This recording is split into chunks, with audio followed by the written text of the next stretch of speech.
Dr.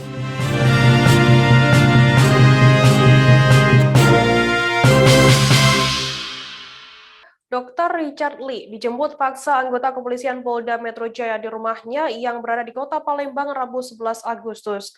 Informasi ini diketahui dari postingan istri Richard Lee yang memposting detik-detik penangkapan itu di Instastory akun Instagramnya @renieffendi pada 24. Dalam postingan terlihat Richard Lee berusaha melakukan perlawanan saat beberapa anggota kepolisian hendak membawanya. Teriakan sang istri juga turut terdengar jelas berusaha melindungi suaminya meski sembari merekam peristiwa tersebut. Sementara itu, kuasa hukum Dr. Richard Lee, Rasman Arif Nasution menilai penangkapan yang dilakukan di kediaman Richard Lee merupakan bentuk kriminalisasi yang sudah melanggar ketentuan hukum. Ditambah lagi, kliennya saat ini sudah berstatus sebagai tersangka tanpa ada pemberitahuan jelas sebelumnya. Untuk detail informasinya akan disampaikan oleh wartawan kami dari Tribun Sumsel, Sinta Anggraini, yang saat ini sudah tersambung bersama kami. Selamat siang, Sinta. Baik, selamat siang, Firda. Sinta, bisa dijelaskan atas kasus apa Dr. Richard Lee ini sampai dijemput paksa oleh aparat kepolisian? Baik, Firda, bahwa memang benar kami sampaikan bahwa telah dilakukan penangkapan paksa yang dilakukan oleh polisi dari Polda Metro Jaya terhadap Dr. Richard Lee. Dan diketahui bahwa penangkapan paksa ini merupakan buntut dari persoalan atau perseteruan yang terjadi antara Dr. Richard Lee dengan artis Kartika Putri, di mana memang terjadi saling aksi lapor di antara keduanya bahwa untuk dari Kartika Putri sendiri sudah melaporkan Dr. Richard Lee ke Polda Metro Jaya, sedangkan Dr. Richard Lee sudah melaporkan Kartika Putri di Polda Sumsel. Seperti itu, Firda. Sinta, seperti apa reaksi keluarga atas penangkapan yang dilakukan oleh Daniwa terhadap Dr. Richard Lee sendiri? Baik, seperti dalam rekaman video yang beredar dari akun sosial media dari istri Dr. Richard Lee sendiri, memang dapat kita lihat bahwa memang sempat terjadi perlawanan baik dari Dr. Richard Lee sendiri langsung maupun dari pihak keluarganya saat penangkapan itu terjadi. Di mana memang berdasarkan informasi yang kami terima, Dr. Richard Lee sempat menolak untuk dibawa selagi kuasa hukumnya itu belum datang ke Palembang, di mana pada saat penangkapan itu memang terjadi di rumah Dr. Richard Lee yang berada di kawasan Kalidoni, Palembang. Sedangkan pengacaranya sendiri saat penangkapan itu terjadi ada di Semarang, seperti itu, Firza. Dan setelah terjadi penangkapan ini, pengacaranya langsung datang dan segera untuk melakukan langkah-langkah hukum seperti mendatangi Polda Sumsel dan mencari keberadaan Dr. Richard Lee sendiri, seperti itu, Firda. Sinta, langkah apa yang selanjutnya diambil oleh pihak keluarga dari Dr. Richard Lee setelah adanya penangkapan ini? Baik, tadi pagi memang kuasa hukum dari Dr.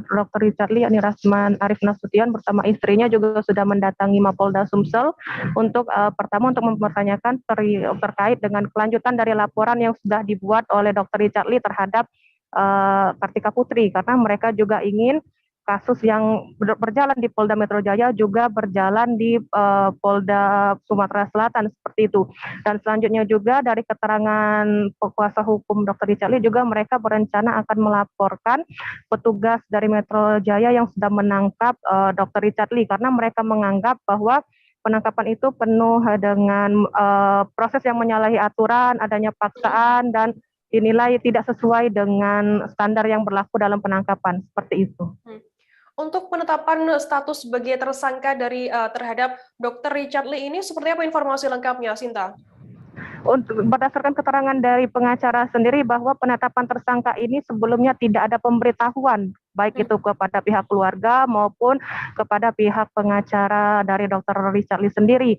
Mereka baru tahu adanya penetapan status tersangka, maksud kami, itu setelah adanya penangkapan ini, di mana penyidik dari Polda Metro Jaya memberikan mereka kertas kuning seperti itu. Padahal menurut dari Rasman sendiri seharusnya yang diberikan adalah surat putih sebagai surat pemberitahuan. Itu yang akan yang termasuk dalam komplain dari pihak keluarga dan pengacara, dan yang selanjutnya akan dilaporkan ke Propam, seperti itu, Firda. Oke, Tribuners, tadi jurnalis kami dari Tribun Sumsel, Sinta Anggraini, sudah menghimpun wawancara dengan Rasman Arif Nasution, kuasa hukum Dr. Richard Lee. Berikut wawancara lengkapnya untuk Anda. Dan humanis. Langkah kita selanjutnya. Tunggu, saya kasih penjelasan utuh. Saya megang kasus-kasus besar di negara ini. Apa salahnya menunggu saya? Kenapa tidak dijelaskan ke saya? Dan saya tanya, baik-baik, kenapa dibawa? Tidak mau ngomong lagi dengan saya. Nah, dia mengatakan tidak membawa. Sekarang kok dibawa? Nah, yang kedua, klien saya ini belum status tersangka. Maksudnya apa? Belum ada pemberitahuan tersangka. Baik kepada saya maupun kepada klien saya. Lalu kemudian, kok tiba-tiba dikasih surat ini? Menyebut surat tersangka. Di sini tanda tangannya oleh Dirkrimsus. Saya belum pernah terima. Langsung surat kuning begini tersangka. Putihnya mana? Ini kuning. Yang putih kan surat pemberitahuan dong. Nah, kalau polisi ini dianggap dia melakukan kejahatan atau melanggar apa yang sudah disita oleh kepolisian, panggillah dia baik-baik. Panggil dia. Kita ingin Polri menegakkan hukum dengan benar. Ketika Polri kita juga dikriminalisasi, pimpinannya kita tampil ke depan. KPK didirikan karena dianggap Polri dan Kejaksaan kurang maksimal. Oleh karena itu Polri berjalan Anda dengan benar. Oleh karena itu, menurut saya, penyidik yang datang tadi itu sudah tidak sepaham dengan apa yang dimaksud oleh Pak Kapolri.